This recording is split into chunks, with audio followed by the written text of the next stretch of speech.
Bismillahirrahmanirrahim. Assalamualaikum warahmatullahi wabarakatuh. Selamat datang di pertemuan 7 tentang masalah literasi sains yang ada di Indonesia. Literasi sains atau literasi fokus ke literasi kimia pun juga nggak apa-apa ya sebenarnya. Tapi untuk umumnya biasanya literasi tentang sains ya yang banyak dilakukan oleh Gerakan Literasi Nasional Indonesia. Baik, sebenarnya saya ingin tanya dulu apa pemahaman kalian literasi, tapi karena ini kuliah yang jarak jauh, baik, kita sambil belajar aja dengan konten video ini, kita belajar tentang literasi. Ya.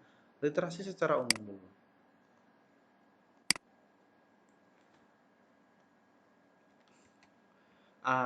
Tujuan pendidikan yang dicanangkan oleh Ki Hajar Dewantara adalah seperti ini. Pendidikan adalah daya upaya untuk memajukan atau tumbuhnya budi pekerti, karakter, pikiran, dan tumbuh kembangnya anak. Jadi Ki Hajar Dewantara dari dulu sebenarnya sudah berpikir tentang tiga ranah ini, kognitif, psikomotorik, dan juga ranah afektif.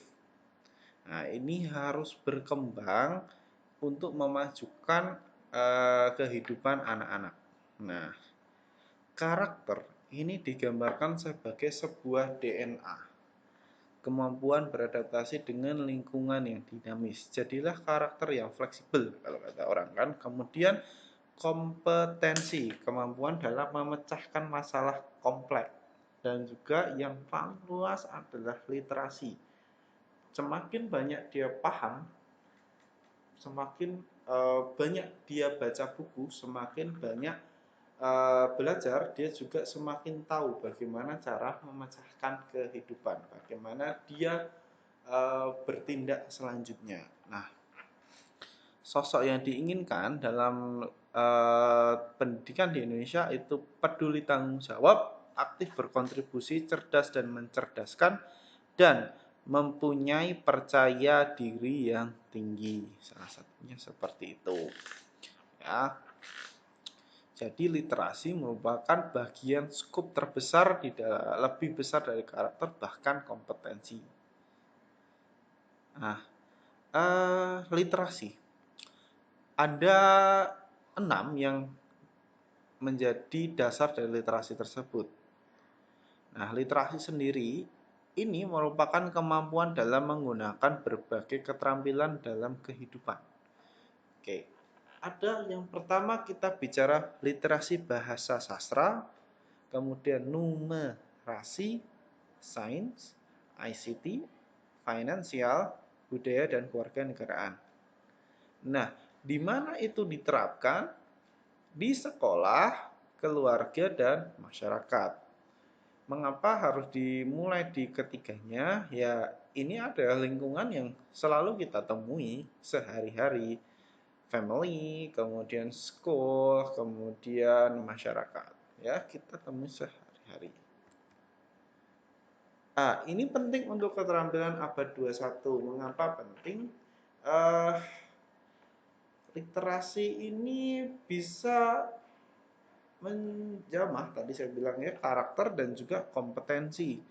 Nah, seperti keterampilan abad 21 yang dinyatakan bahwa pendidikan karakter itu seperti apa saja, religius, nasionalis, integritas, mandiri, dan gotong royong.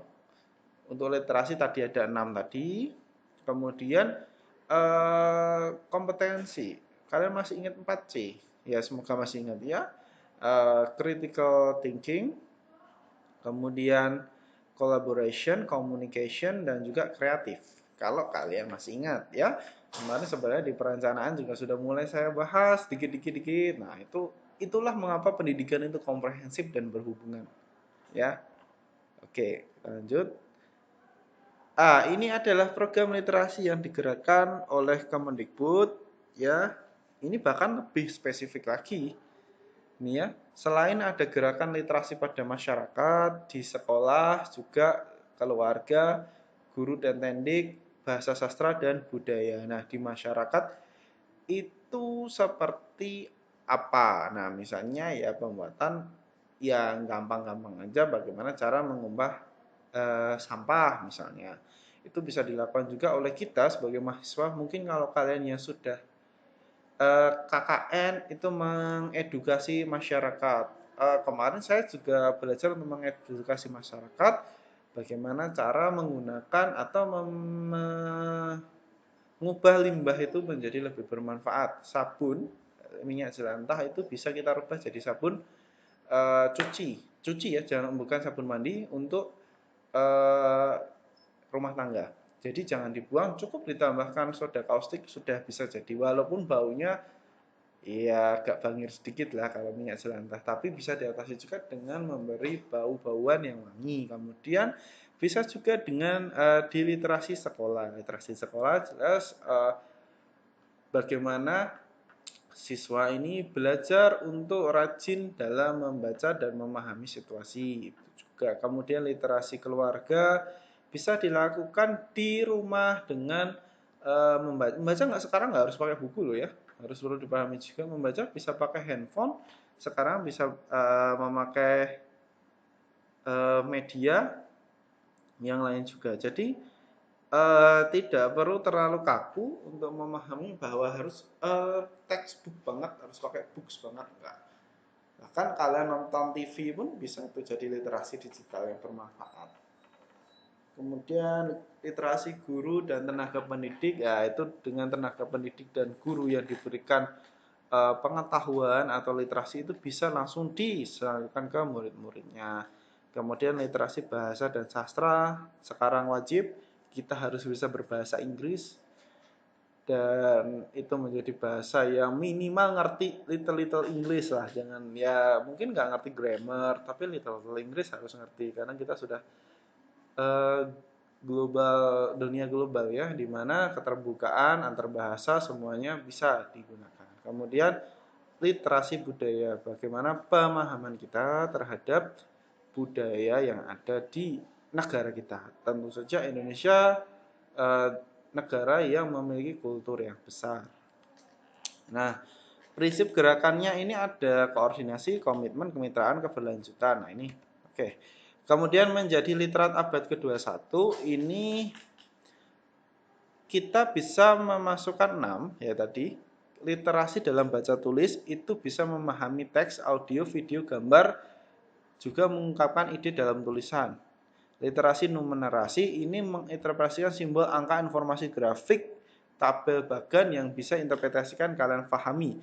Kemudian ada literasi sains. Nah, di literasi sains ini pemahaman pada fenomena alam di sekitar. Kemudian literasi finansial, kemampuan dalam mengelola keuangan, literasi digital, dalam berkomunikasi ngisi konten positif, jangan konten-konten yang nggak benar kayak kasus yang kemarin lagi ya viral. Kemudian literasi budaya dan kewarganegaraan, bagaimana kita memahami keberagaman budaya yang ada di Indonesia, toleransi, moderasi beragama. Oke, ini tadi sudah ada 6 tadi. Nah, literasi ini untuk baca tulis ini bisa memahami pengetahuan dengan membaca, mengolah, kemudian memahami informasi, menganalisis dan menggunakan bahasa secara cendekia.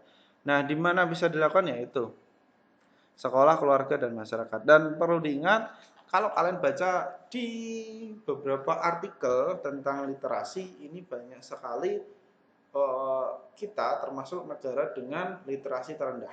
Berdasarkan PISA, PIRLS, kemudian lembaga IXCT, banyaklah kita benar-benar berada di peringkat zona-zona degradasi kalau di klasemen itu.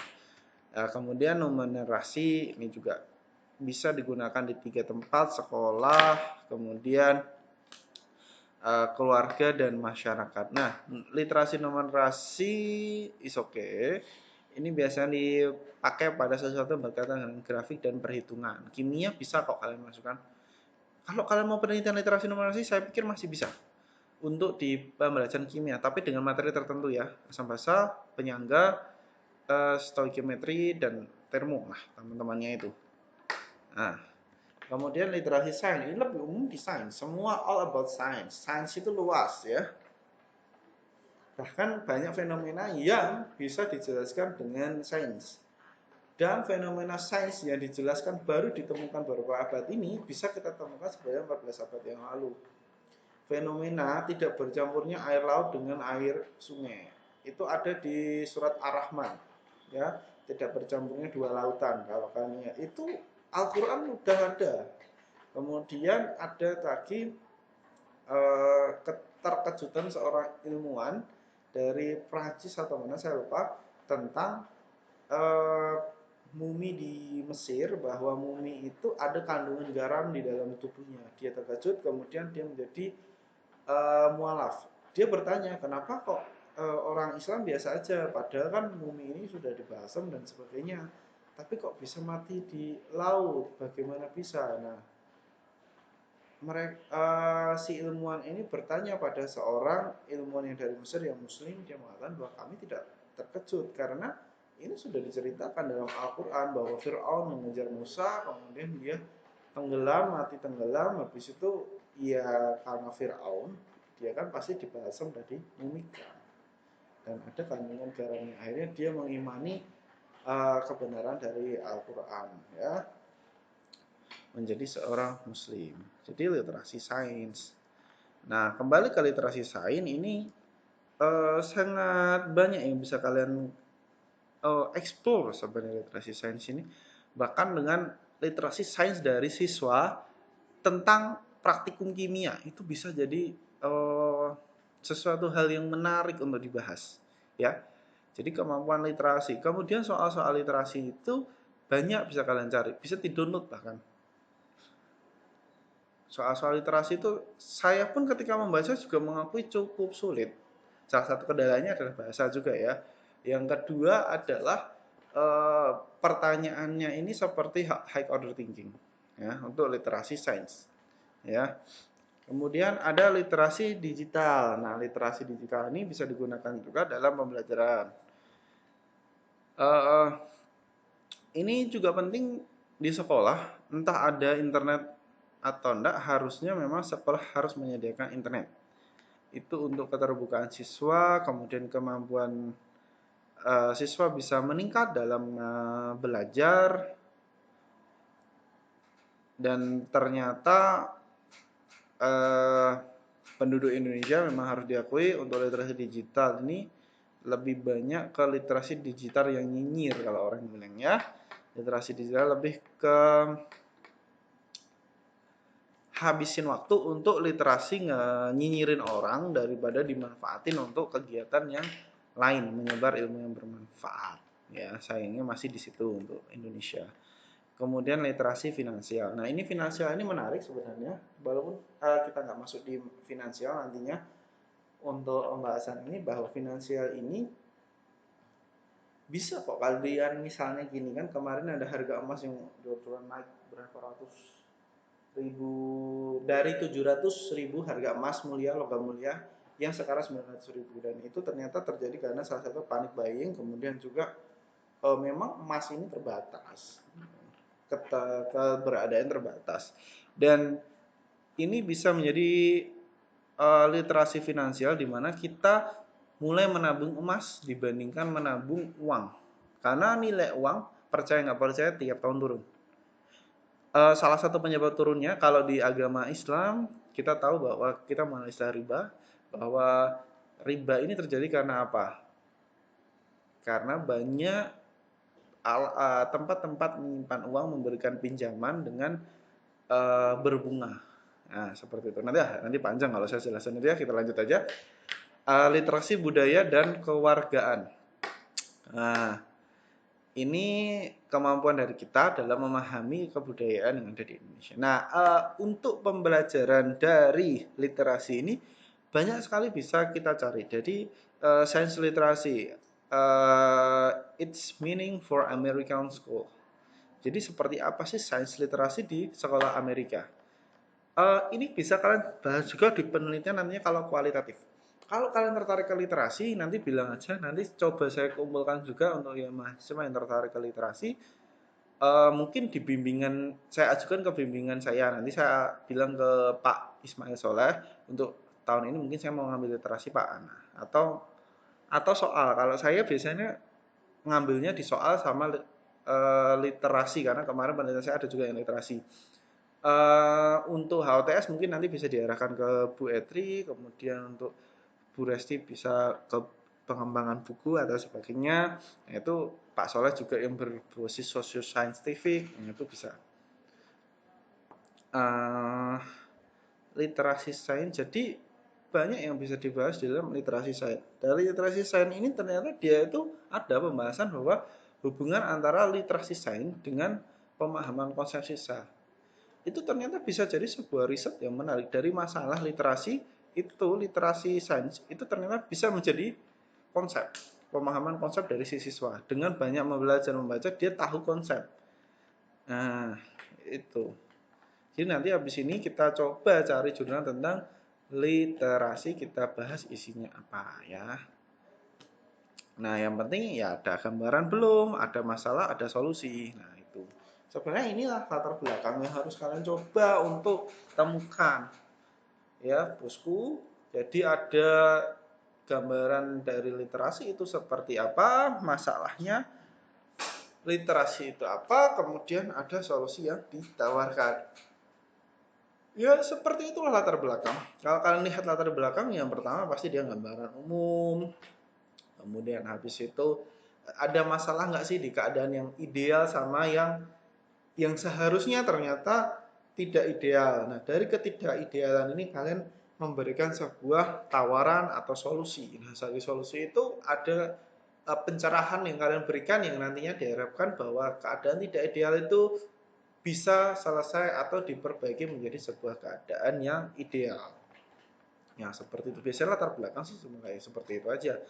Ya, atau dari berbagai masalah ini kalian cari berbagai sumber bahwa masalah ini bisa diselesaikan dengan cara seperti ini. Misalnya dari ketidakaktifan siswa, misalnya ini siswa yang tidak aktif dalam pembelajaran, misalnya diberikan metode TGT, NHT, kemudian jigsaw dan sebagainya, ternyata dia memberikan efek bahwa dia lebih aktif dan kreatif.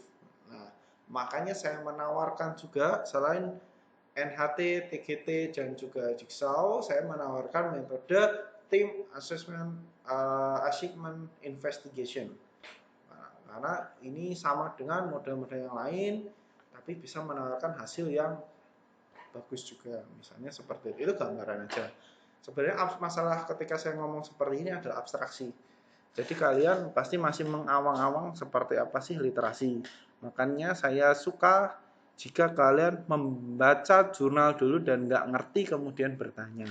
Lebih baik bertanya daripada tidak tahu sama sekali, tidak membaca sama sekali. Jadi seperti itu untuk literasi. Oke. Kemudian kita lanjut. Ini literasi dalam pendidikan. Nah, ini alur pikir dari pemanfaatan buku atau literasi di pendidikan. Nah, ini bisa kalian baca nanti. Kemudian tema atau pengembangan literasi saat ini itu adalah produktif, kreatif, inovatif, dan afektif. Mungkin kemarin saya lihat juga di Instagram kayaknya banyak yang tertarik di STEM. Oh, STEM itu luar biasa loh. STEM itu bisa jadi sebuah riset baru, keterbaruan yang dalam beberapa tahun terakhir ini menjadi primadona. Jadi bisa juga kalian riset tentang STEM. Kalau STEM, saya kebetulan tidak menghadapi STEM dan tidak bertemu dengan STEM. Dan belum pernah. Jadi mungkin kalian cari, kalau mau bimbingan, kalian boleh kok ngajuin dari semester 5 ini. Mungkin bukan di pembimbingnya saya, ya kebetulan, untuk STEM. Ya. Sikap, keterampilan, dan pengetahuan ini ada yang ini merupakan tadi yang diintegrasikan atau dibahas oleh si Ki Hajar Dewantara, bagaimana sikap, keterampilan, dan pengetahuan itu semakin kuat jika kita produktif, kreatif, dan efektif. Oke. Yang lain lebih ke multiliterasi, multipora. Nah, saya lebih kepada kalian belajar untuk mencari jurnal dulu, pahami dulu. Jika jurnal berbahasa Inggris sulit untuk dipahami oleh kalian, berbahasa Indonesia tidak mengapa, yang penting paham. Banyak kok dari profesor dari Malang apa ya, saya lupa. Itu bahas tentang jurnal-jurnal literasi kalau nggak salah. Ya.